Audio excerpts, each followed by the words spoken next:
Assalamualaikum warahmatullahi wabarakatuh. Shalom, Om Swastiastu, Namo Buddhaya, Salam Kebajikan. Perkenalkan, nama saya Novian Lamsari dengan NBI 1118085. Video ini saya ambil guna memenuhi tugas ujian tengah semester dengan mata kuliah Komunikasi dan Advokasi Kebijakan dengan dosen pengampu Bapak Edi Wahyudi. Di sini saya akan membahas mengenai komunikasi efektif dalam media massa, di mana media massa ini akan digunakan sebagai strategi komunikasi politik menjelang pemilu.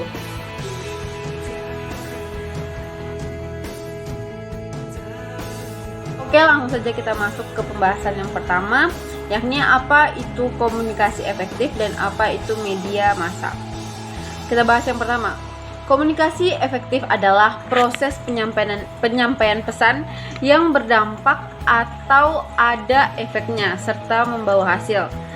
Dikatakan efektif ketika semua pihak, pengirim maupun penerima dalam komunikasi, memberikan makna yang mirip dengan pesan dan mendengarkan dengan cermat apa yang telah dikatakan sehingga membuat pengirim merasa didengar dan dipahami. Yang kedua, apa itu media massa? Media massa merupakan sarana penyampaian pesan yang berhubungan langsung dengan masyarakat luas, misalnya radio, televisi, dan surat kabar. Kata media adalah bentuk jamak dari medium yang berarti tengah atau perantara. Tetapi dengan adanya dampak dari globalisasi yang tak terbendung, media massa perlahan digantikan oleh new media. New media memiliki konsep cukup luas dan perkembangannya pun cukup pesat.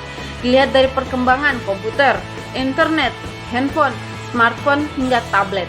Dengan perkembangan ini, banyak hal turut berubah, seperti kebiasaan pola hidup hingga cara berkomunikasi.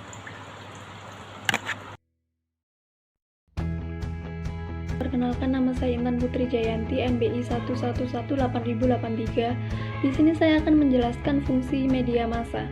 Media massa telah mendorong sejumlah fungsi yang dulu dilakukan oleh lembaga sosial lainnya.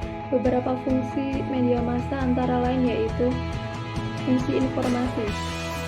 Media telah menjadi alat untuk mencari informasi bagi masyarakat, dan media berita lokal, nasional, dan mancanegara dapat diterima. Fungsi agenda. Melalui media, agenda kerja manusia ditentukan. Banyak orang yang memiliki kebiasaan sarapan dengan membaca surat kabar atau menonton berita di televisi.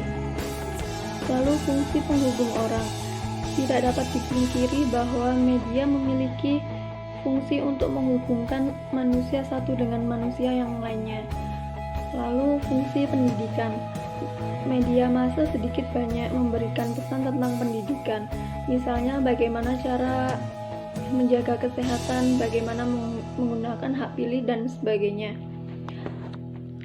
Lalu fungsi membujuk. Bagaimana media juga memiliki kekuatan untuk membujuk atau merayu pendengar atau penonton pembaca.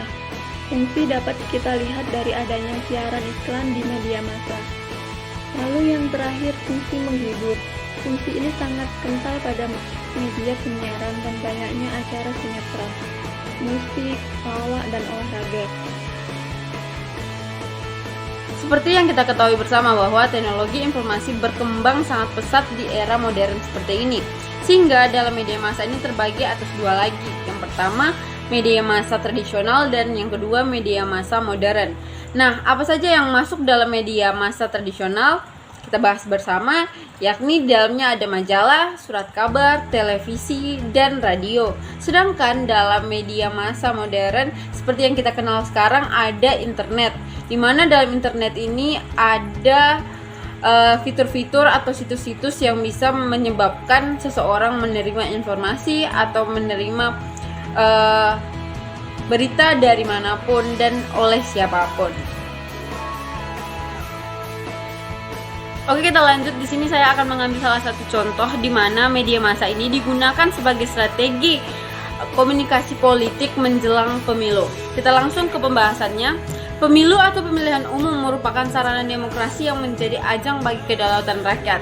Dalam negara demokratis, pemilu yang merupakan cerminan suara rakyat menjadi penentu bagi keberlangsungan sebuah negara untuk menentukan nasib dan tujuan sebuah bangsa.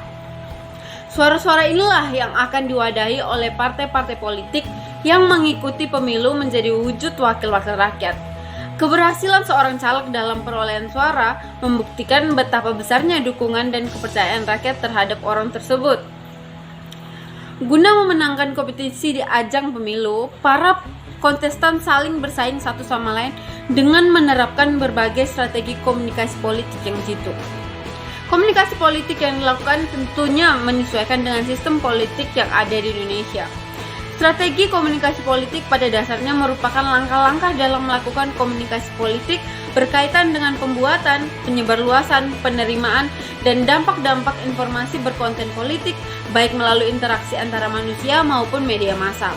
Di mana tujuan komunikasi politik yakni menyampaikan informasi politik, membentuk citra politik, dan membentuk public opinion atau pendapatan umum.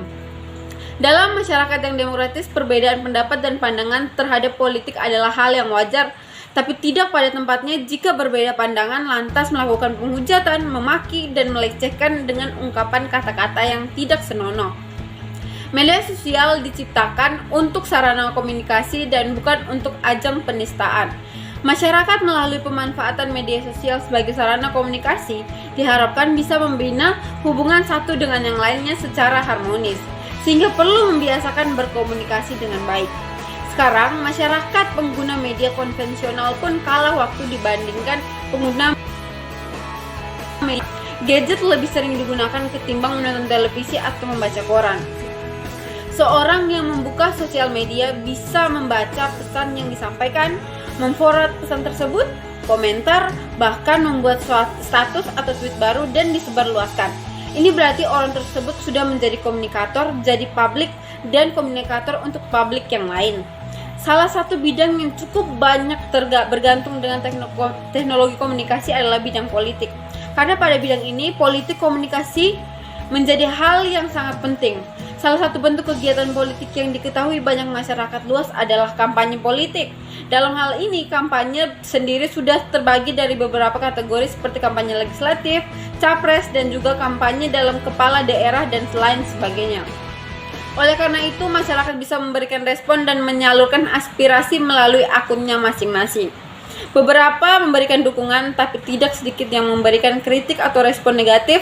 Hal ini menyimpulkan bahwa teknologi komunikasi yang selalu berkembang menyebabkan pengaruh pada bidang politik melalui kegiatan kampanye.